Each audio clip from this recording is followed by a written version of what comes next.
سحر الاولیاء کے مصنف کا بیان ہے کہ حضرت خواجہ رحمۃ اللہ علیہ اپنے دست خاص سے خطوط لکھ کر کچھ نہ کچھ تعلیم دیتے رہتے۔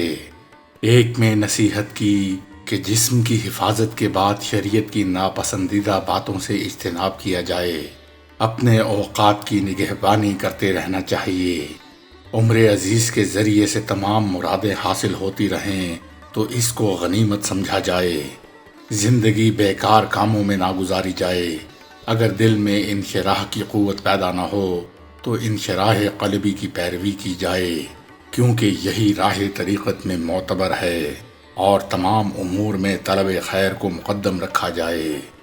اس بات کی کون تردید کر سکتا ہے کہ امیر خسرو رحمۃ اللہ علیہ کی زندگی اس نصیحت کے مطابق نہیں رہی۔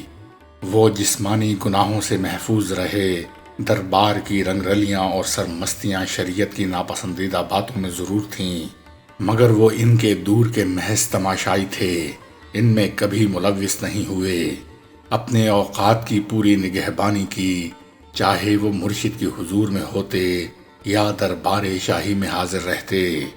ان کی عمر عزیز میں ہر قسم کی مرادیں حاصل ہوتی رہیں، ان کو وہ غنیمت اس لحاظ سے سمجھتے رہے کہ اگر یہ مرادیں دولت کی شکل میں ہوتیں تو ان کو اپنے خاندان، اعزاء و اقربا، غربا اور مرشد کی خانقاہ میں صرف کر دیتے۔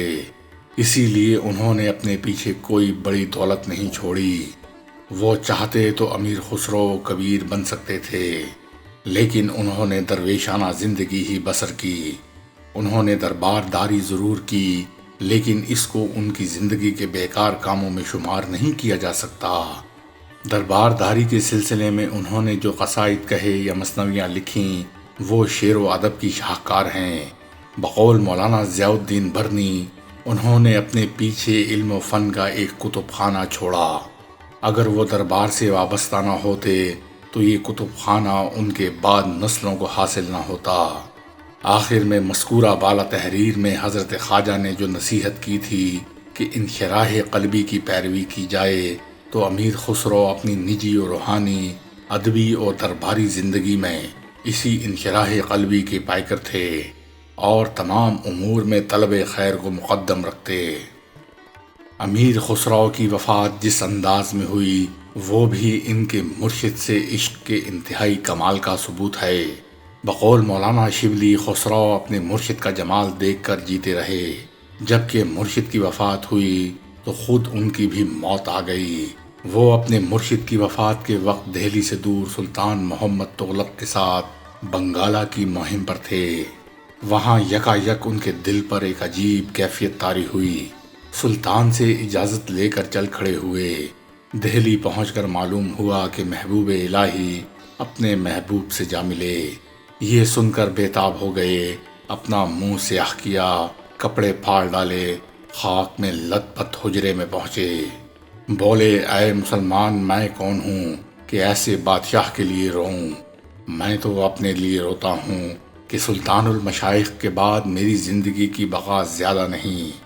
اس کے بعد 6 مہینے اور زندہ رہے، پھر اپنے محبوب سے جا ملے، سلطان المشائخ کے روضہ کے پاس ہی دفن ہوئے۔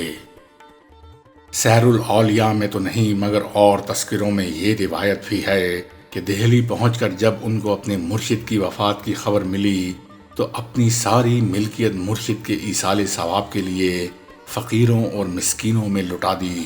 ماتمی لباس پہن کر مرشد کے مزار پر پہنچے، اس سے ٹکرا کر ایک چیخ ماری کہ سبحان اللہ، آفتاب تو زمین کے اندر ہے اور خسرو ابھی زندہ ہے، اور پھر یہ ہندی شعر پڑھا: گوری سووے سیج پہ مکھ ڈالے کیس، چل خسرو گھر اپنے، رین بھئی کہوں دیس۔ یہ پڑھ کر بے ہوش ہو گئے، اور اسی اندوہ و غم میں 6 مہینے کے بعد عالم بقا کو سدھارے۔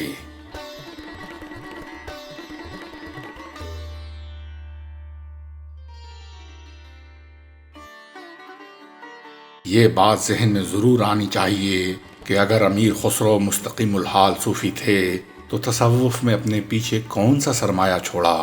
اس کا جواب یہ ہے کہ افضل الفوائد اور اپنی شاعری۔ یہ کہنے میں بالکل تأمل نہیں کہ امیر خسرو پر اب تک ڈاکٹر وحید مرزا سے زیادہ کوئی محقق اور مستند نہیں قرار دیا گیا ہے۔ وہ افضل الفوائد کو امیر خسرو کی زندگی کا پھل بتا کر لکھتے ہیں۔ یہ کتاب بظاہر میر حسن کی عظیم تصنیف فوائد الفوائد کی تقلید میں لکھی گئی، اس لیے یہ اعجاز خسروی یا خزائن الفتوح سے بالکل مختلف ہے۔ اس کی زبان بہت ہی سادہ، سلیس اور لفظی صناعی سے بالکل پاک ہے۔ اس زمانے میں جو فارسی زبان بولی جاتی تھی، یہ اس کا عمدہ نمونہ ہے۔ مگر کچھ ایسے محققین بھی ہیں جو اس خیال کے ہیں کہ افضل الفوائد کو امیر خسرو نے خود مرتب نہیں کیا، بلکہ ان کی طرف منسوب کر دیا گیا ہے۔ اس پر برابر بحث جاری ہے۔ اس میں کتابت کی بہت سی غلطیاں ملیں گی۔ سنین و اسماء کے ذکر اور واقعات کی ترتیب میں بھی خامیاں ہیں، لیکن اگر مختلف نسخوں کو سامنے رکھ کر اس کو محنت سے ایڈٹ کیا جائے تو اس کے متعلق بہت سی شکوک و شبہات دور ہو سکتے ہیں۔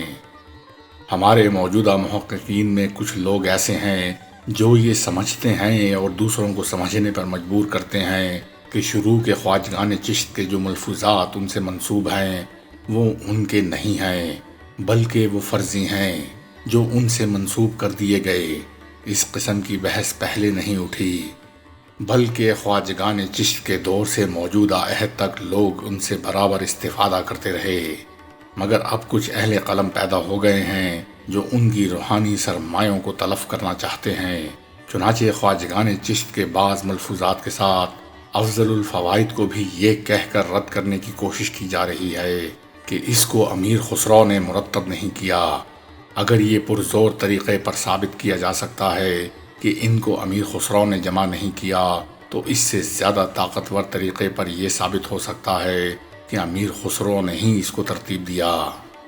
خواجگان چشت میں سے حضرت خواجہ عثمان، حضرت خواجہ معین الدین چشتی، حضرت قطب الدین بختیار کاکی اور حضرت فرید الدین گنج شکر رحمۃ اللہ علیہم کے ملفوظات کے مجموعوں کے ساتھ افضل الفوائد کو بھی سب سے پہلے پروفیسر محمد حبیب، سابق استاد تاریخ، مسلم یونیورسٹی علی گڑھ نے 1950 میں انگریزی رسالہ میڈیول انڈیا کوارٹرلی علی گڑھ میں جعلی و نقلی اور فرضی قرار دیا۔ اس کا جواب اکتوبر، نومبر اور دسمبر 1964 کے معارف میں دیا، جو کتاب بزم صوفیہ کے دوسرے ایڈیشن کے آخر میں بھی شامل ہے۔ اس جواب سے یہ اثر ہوا کہ ایک علمی حلقہ ان ملفوظات کے مجموعوں کو قطعی طور پر جعلی و نقلی اور فرضی سمجھنے کے لیے تیار نہیں ہوا۔